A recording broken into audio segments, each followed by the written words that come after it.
Happy marriages can be happier, and shaky marriages can mend. Specific insight and custom codes work. Fix love now. It's the Marriage Code Podcast. Welcome to another episode, and I get to co-host this again. I feel spoiled now because I've gotten to know both of these beautiful people even more in conversation, individual conversation. And the other episodes before this one, if you haven't heard them, please scroll back and listen to them because it'll give you some of what the completeness of where they are. And I'm not saying that in the sense of they've arrived, but how they're completing their life together every day. So I have Obinna and Belinda Ndu here, and here we are again. Last couple of times we got to talk about the individual stories, and I guess you're going to have to fight on who's going to answer what. And I'll look at the glow in your eyes when I bring up the topic.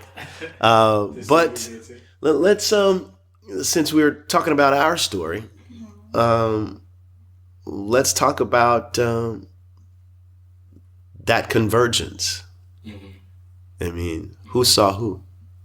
Interesting. Well, I noticed her first, but she saw our union first. Wow. Interesting, right? Mm. It was very unique. The short version of both sides.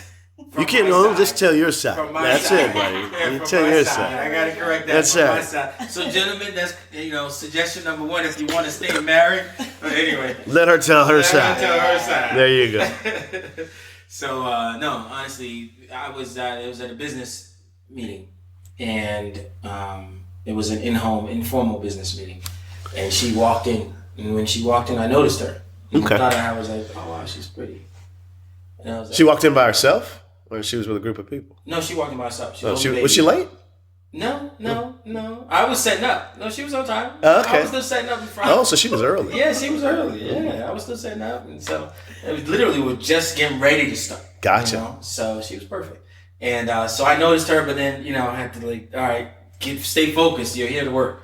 So that was that. But then later on, after we dated, I don't know, it was a couple months or a year. She says to me, God told me that I'm supposed to be your wife. I was like, oh, okay. Well, he must have told you and 80 other girls because I'm out of here because all y'all know. Yeah. So, but no, she saw that. You mentioned she was holding a baby. Yeah. Mm-hmm. Tell me about what went through your mind when you saw that baby. Oh, well, I love children. So as far as I'm concerned, there was nothing negative. Yeah, absolutely nothing negative at all. I didn't know if it was her child. I didn't know if it was, because she was visiting a mutual friend that we both knew in New Jersey. So I didn't know anything at that point because I hadn't met her yet. Yeah. Was she holding it in a way that she looked like she knew what she was doing? She was holding the baby. It looked like she knew what she was doing. And she not only looked like she knew what she was doing, she looked like it was her baby. Gotcha. Not only did it look like she knew what she was doing, it was her baby, but she looked like she knew what she was doing, her baby, and she's an African woman. Wow. Because African women at home, my home, Nigeria home, there's a certain way they carry the child when they're busy and on the move. It's one of those, you can't really translate it. You just got to see it. They have the baby on the hip, and the hip is doing more of the holding than the hand. Gotcha. Because they need the hand. Yeah.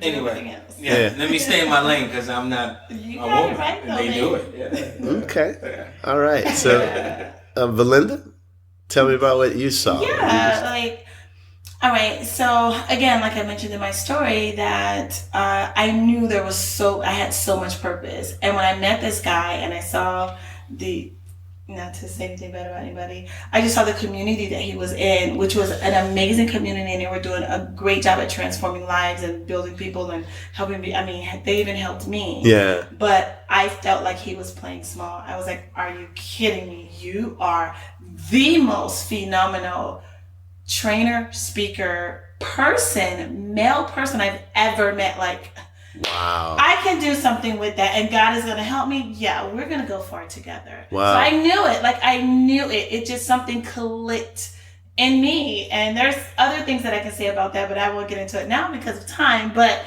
I knew that it just going to be something very, very special. So how far after that first engagement was it when you, first base type thing? And when I say first base, I mean it went past just a meeting, and there was, well, it you were wasn't clear. that day. We had dated for a while. Yeah, we had dated for a year and a half. Wow. Yeah. And so it was like on that journey that I got to know him in a different way. And that's when I felt like, yo, there's some stuff we need to do together. Like, seriously, he was just absolutely amazing. And I felt like what I have, he needed that to complete his purpose.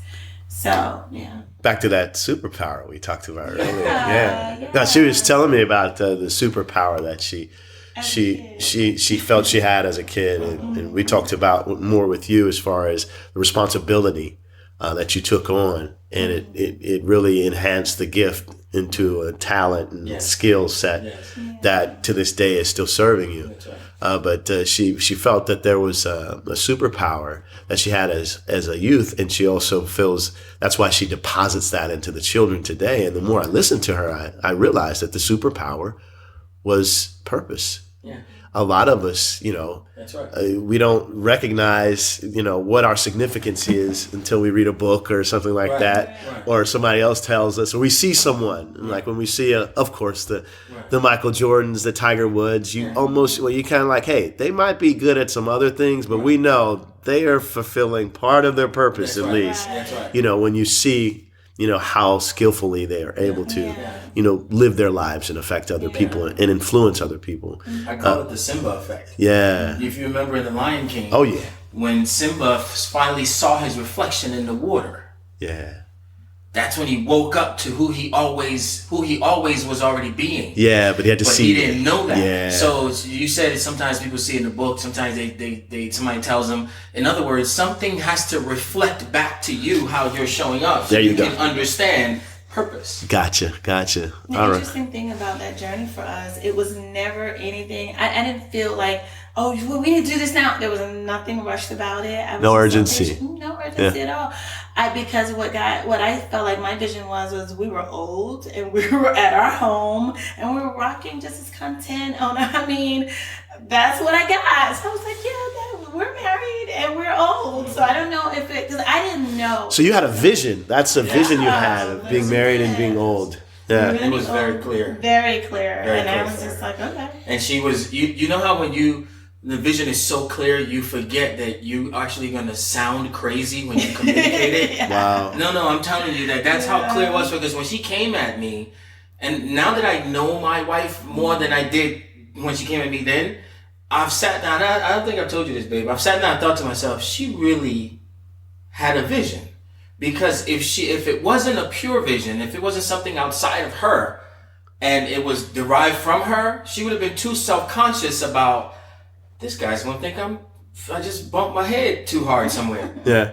Like seriously, because the way she told me, she was like, God told me I'm supposed to be your wife. It's just crystal clear to me. Yeah. Right. Like it was almost like She had a peace about it. It was- there was confidence in, first her purpose. So would you say, had you been in many relationships before, Obi? I was married before. So you were married. I got married at a very, very early age, which is what resulted in our oldest son, Michael, which is the child that he saw me with. And Gotcha. at the time, Michael was a year old. Wow. And but I was at that time going through a divorce. Gotcha. I was divorced. With Yeah, that time period.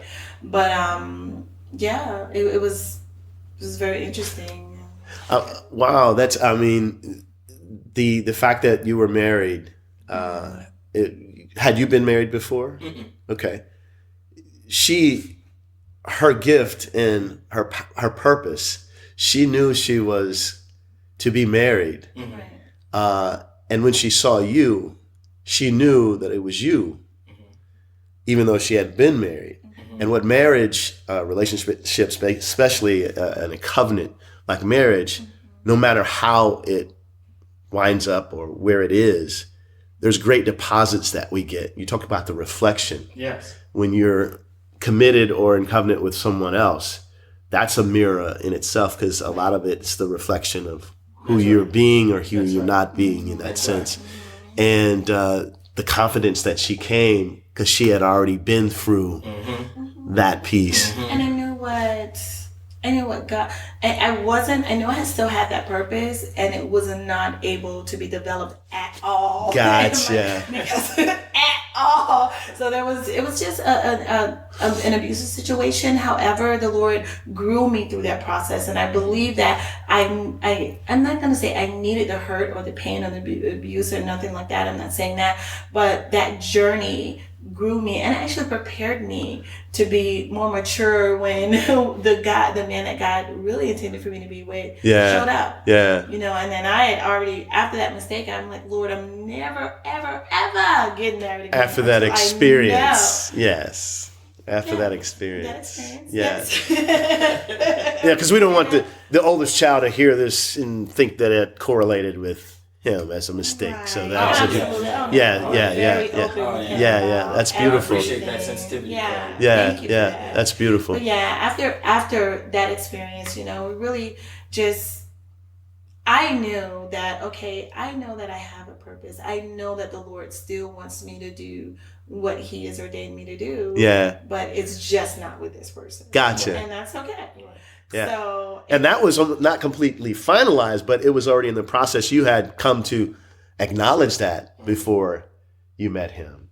Oh yeah. Yeah. Oh, That's it was over. Yeah, but I mean, you came to that in yourself. Like when we talked earlier, you talked about having the presence of mind of your sister had gone to college, and hey, now I need to, that's where that shift of now I need to take on that responsibility, and you pretty much. We're on a fast track to college. Right. And then after college, you also knew that you needed to make some deposits in Belinda. That's right. Yeah, that's the intention. The intention, a lot of us don't make that. We're following, we're looking, and we're seeing what everybody else is doing, the comparison game, and not defiantly being different, in that sense. And really getting in tune with who we are as individuals. That's beautiful.